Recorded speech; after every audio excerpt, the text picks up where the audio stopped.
भगवान गणेश की स्थापना हमें कब करना है। और जैसे कि भादो मास की शुक्ल पक्ष की चतुर्थी तिथि से लेकर भादो मास की चतुर्दशी तिथि तक 10 दिनों तक ये भगवान गणेश की पूजा स्थापना सभी करते हैं अपने घर में।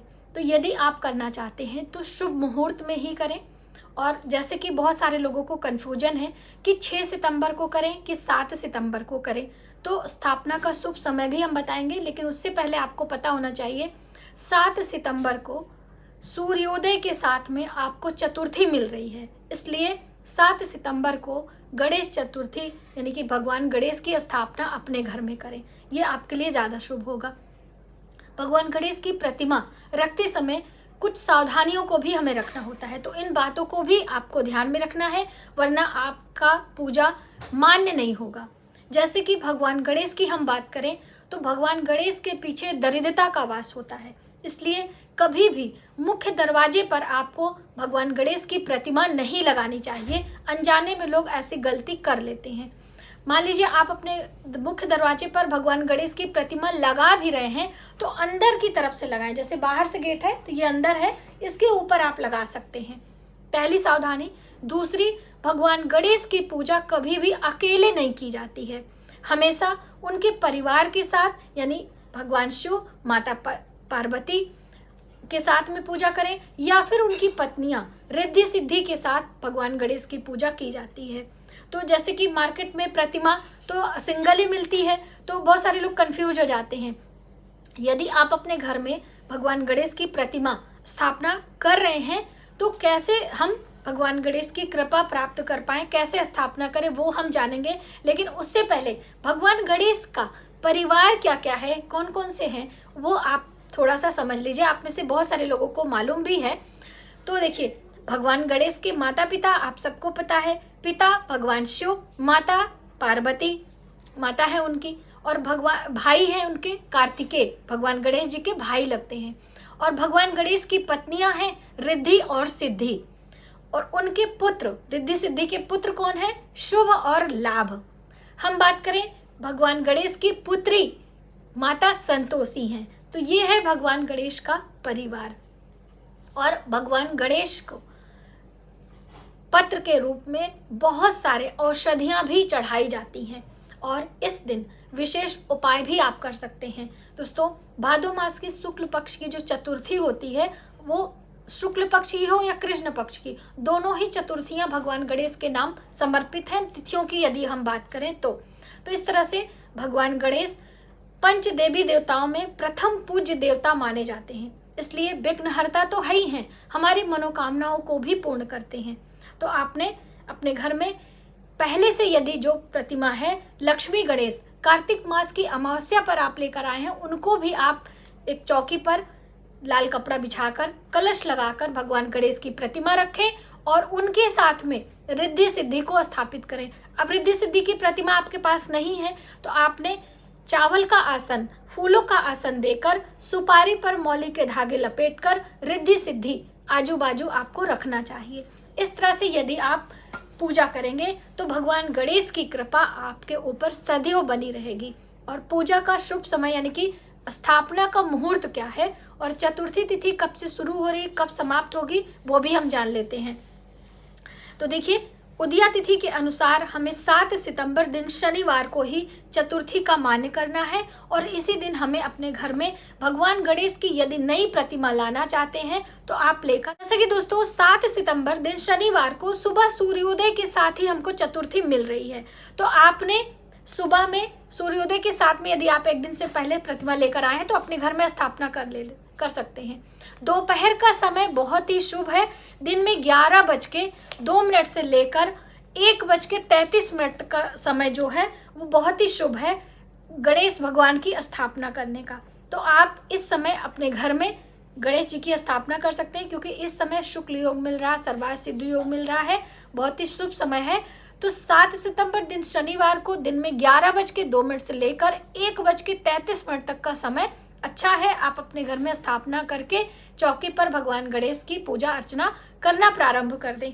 लगातार 10 दिनों तक करते हैं, कोई कोई लोग 3 दिनों का, 5 दिनों का, अपने समय और अपनी श्रद्धा के अनुसार अलग अलग दिनों के हिसाब से लोग भगवान गणेश की प्रतिमा रखते हैं और मिट्टी की प्रतिमा ही रखी जाती है। आप चाहें तो धातु की रख सकते हैं, लेकिन धातु की प्रतिमा की पूजा करना हम गृहस्थ मनुष्यों के लिए थोड़ा मुश्किल होता है, उसके नियम अलग होते हैं। तो आप मिट्टी की रखें और उसे विसर्जन भी करना होता है, तो आप विसर्जन कर सकते हैं। भगवान गणेश की पूजा में धूप दीप, नैवेद्य में हम बात करें मोदक, अलग अलग प्रकार के बेसन के लड्डू, बूंदी के लड्डू, मेवे के, मतलब बहुत प्रकार के मोदक जो होते हैं वो भगवान गणेश को प्रिय हैं। उसके साथ में औषधि के रूप में, जैसे कि आप सभी को पता है, दूर्वा घास भगवान गणेश को प्रिय है। दूर्वा घास भगवान गणेश के सिर पर चढ़ाई जाती है और समी पत्र, बिल्व पत्र, मदार पत्र, धतूरे का पत्र और यहाँ तक कि आपकी रसोई का तेज पत्र, जिसे वे लीव्स कहते हैं, ये सारे पत्र भगवान गणेश की पूजा में इस्तेमाल किए जाते हैं। तो आप भगवान गणेश की पूजा में ये सभी पत्र जब जब आपको मिले आप इन्हें अर्पित करें। लेकिन दूर्वा घास भगवान के सिर पर ही चढ़ाई जाती है, उसके पीछे की पौराणिक कथा है, तो वो आप जरूर सुने। साथ ही दोस्तों, आपको भगवान गणेश की पूजा में आरती जरूर करनी होती है। कई लोगों ने कहा था कि मैम आरती करना है कि नहीं, तो बिल्कुल भगवान गणेश की आरती बिल्कुल सूक्ष्म आरती होती है, आपको चढ़ाना है। और पान, लौंग, इलायची और सुपारी, जिसे कि तांबूल कहते हैं, इसमें और चीजें नहीं डाली जाती। आप चाहें तो गुलकंद डाल सकते हैं, वो भी चढ़ाया जाता है। जैसे भोग मिष्ठान के बाद तांबूल चढ़ाकर दक्षिणा चढ़ाते हैं। ये आप सुबह शाम दोनों समय चढ़ा सकते हैं या फिर हर शाम को पूजा करते समय आप चढ़ा सकते हैं, ये आपके समय के ऊपर है।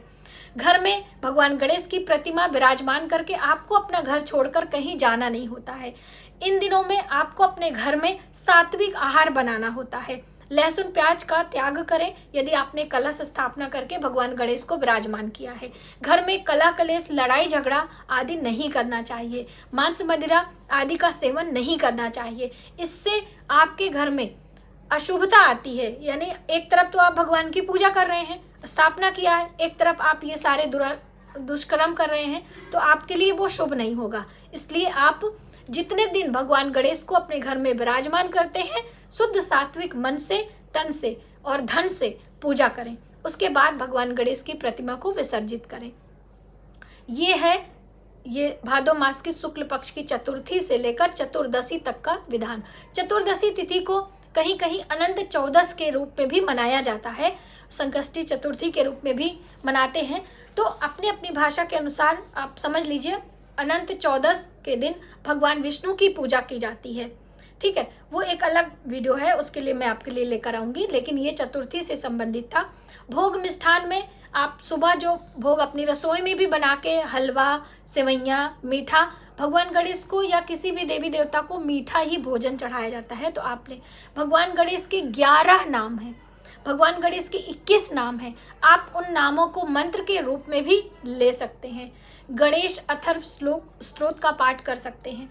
पाठ में आप अपने हिसाब से चयन भी कर सकते हैं, लेकिन पूजा, उपासना, भोग, मंत्र दोनों समय आपको करना है यदि आपने गणेश स्थापना की है तो।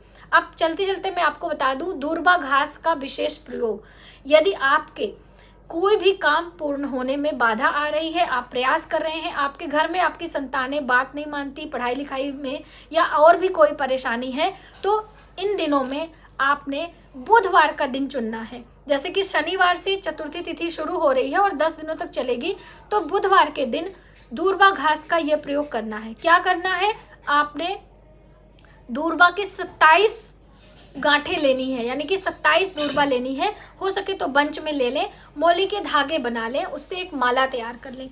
अब भगवान गणेश के 21 नाम लेते हुए इन गणेश जी के ऊपर दूर्वा आपको अर्पित करनी है। माला है तो आप गले में पहना सकते हैं, यदि आपने बंच अलग अलग रखा है तो उसको दूर्वा सिर पे चढ़ा सकते हैं।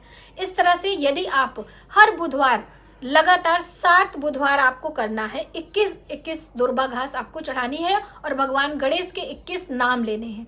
ठीक है, तो आप करके देखें, आपके लिए बहुत ही शुभ योग बनेगा और आपके जो काम नहीं बन रहे हैं वो बनने लगेंगे। और आपकी संतानें यदि बात नहीं मान रही हैं, संतानों की पढ़ाई लिखाई में कोई प्रॉब्लम आ रही है, सभी के लिए अचूक उपाय है। मैंने इस पर एक वीडियो विस्तार से भी दी है, लिंक हम डिस्क्रिप्शन बॉक्स में दे देंगे, आप चाहें तो उसे चेकआउट भी कर सकते हैं। तो आपने जाना कि गणेश चतुर्थी का पर्व हमें कब और कैसे मनाना है, भगवान गणेश की पूजा करते समय किन किन सावधानियों को रखना है। तो आज की वीडियो में बस इतना ही। यदि हमारी जानकारी आपको थोड़ी सी भी हेल्पफुल लगे तो प्लीज़ वीडियो को ज़्यादा से ज़्यादा लोगों में शेयर करें, आने वाले वीडियो के लिए सब्सक्राइब करें। मिलते हैं एक नई जानकारी के साथ नए वीडियो में, तब तक आप अपना ख्याल रखें। जय माता।